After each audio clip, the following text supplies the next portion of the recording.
नए patent bill को लोकसभा की मंजूरी मिलने से आम लोगों के लिए दवाइयों की कीमत पर ना के बराबर असर पड़ेगा। बिल पास होने के ऐन पहले उसकी रूपरेखा में किए गए बदलावों ने ऐसा मुमकिन किया है। दवाइयाँ खरीदते वक्त आप ये सोचकर परेशान न हो कि नए पेटेंट कानून के आते ही इनकी कीमत बढ़ सकती है, क्योंकि दवा कंपनियों ने ऐसी संभावना से इनकार किया है। दरअसल देश भर में बेची जाने वाली दवाइयों में 97% ऐसी हैं जो पेटेंट के दायरे में आती ही नहीं। ऐसे में नए बिल का असर केवल बाकी बची 3% दवाइयों पर पड़ेगा। ये वो दवाइयाँ हैं जिन्हें पिछले 10 सालों के दौरान विकसित किया गया है। वो दवाइयाँ के दाम कम तो हो सकते हैं, बढ़ नहीं सकते, और अगर बढ़ेंगे तो उस वजह से बढ़ेंगे क्योंकि वित्त मंत्रालय ने कोई एक नए ड्यूटीज लगा दी हैं, पेटेंट की वजह से नहीं। पेटेंट के दायरे में आने वाली ज्यादातर दवाइयाँ ब्रेस्ट कैंसर, लीवर और दिल से जुड़ी बीमारियों के लिए है, लेकिन इन दवाइयों की कीमत भी नहीं बढ़ेगी।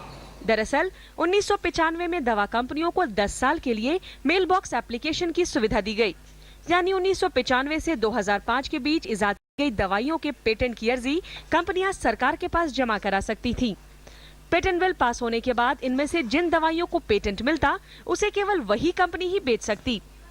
इस समय सरकार के पास पेटेंट के लिए ऐसी 3000 अर्जियां पड़ी हैं, लेकिन नए बिल ने दूसरी जेनेरिक कंपनियों को भी इन दवाइयों को बेचने की इजाजत दे दी है। पेटेंट कराने वाली कंपनी को इसके एवज में जेनेरिक कंपनियां रॉयल्टी देंगी, जिसकी रकम अभी तय नहीं की गई है। इसका मतलब यह है कि केवल उन्हीं दवाइयों का पूरी तरह पेटेंट कराया जा सकता है जिन्हें 1 जनवरी 2005 के बाद विकसित किया गया हो। चूंकि किसी दवा के रिसर्च से लेकर उसके बाजार में आने तक 7 से 8 साल लग जाते हैं, ऐसे में दवाइयों की कीमत तुरंत बढ़ने की उम्मीद नहीं। This, I think, is a huge mockery of the entire mailbox system and the transitional arrangements, and I do believe that it makes a good case for a WTO dispute settlement body. नए patent bill के आ जाने से भले ही उन दवा कंपनियों को निराशा हुई हो जिन्होंने पिछले 10 सालों में किसी नई दवा का इजाद किया और उसके पेटेंट के लिए अप्लाई किया, लेकिन ग्राहकों को कम से कम अगले 5-7 सालों तक दवा की बढ़ी हुई कीमतों को लेकर चिंता करने की कोई जरूरत नहीं।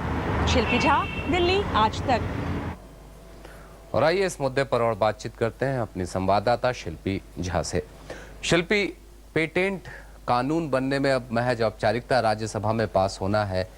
दवाओं को लेकर के जो शंका थी वो खत्म हो गई, और जो दूसरी उपभोक्ता सामान है उनको लेकर के क्या कहा जा सकता है? शिशिर, जो दवाइयाँ थी जो ट्रिप्स के अंतर्गत आती थी, दवाइयाँ ही थी जो मुख्य चिंता की विषय थी। उसके अलावा जो माइक्रो ऑर्गेनिजम्स है उनको लेकर के अभी उनको कमिटी समिति के पास भेज दिया गया है। उन पर अभी विचार जारी, उनको मंजूरी नहीं मिला है। जो एम्बेडेड सॉफ्टवेयर हैं उनको लेकर सभी देशों में तकरीबन विवाद है और इसलिए कहा गया है कि उसको पेटेंट के दायरे में नहीं रखा जाएगा। जो एग्री प्रोडक्ट्स हैं उनको रखा गया है, पर इससे जो दवाइयाँ थी उन्हीं पर लेके ज़्यादा चिंता थी। दवाइयों के अलावा जो बाकी प्रोडक्ट्स हैं उनको लेके विवाद ज़्यादा नहीं था और उसको लेकर भी फिलहाल कोई आशंका नहीं है। और दूसरी चीज़ ये है कि जो दूसरे प्रोडक्ट्स हैं उन्हें लेकर के भले ही आप कह रही हैं कि आशंका नहीं हो, लेकिन एक कहीं ना कहीं एक डर है कि जो दूसरे देशों से सामान आते हैं और जिनका यहाँ पे बनाया जाता है नकल, ये जो उनके दाम पर क्या असर पड़ सकता है?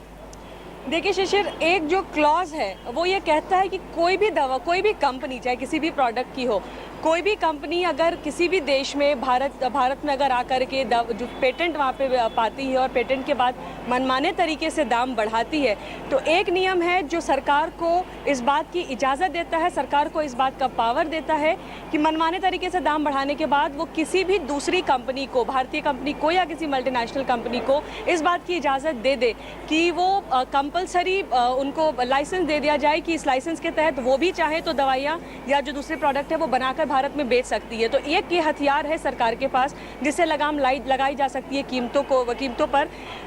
वैसी स्थिति में जब कीमतें आसमान छूने लगे और मनमाने तरीके से जो पेटेंटेड कंपनी है वो उसकी कीमत बढ़ा दे।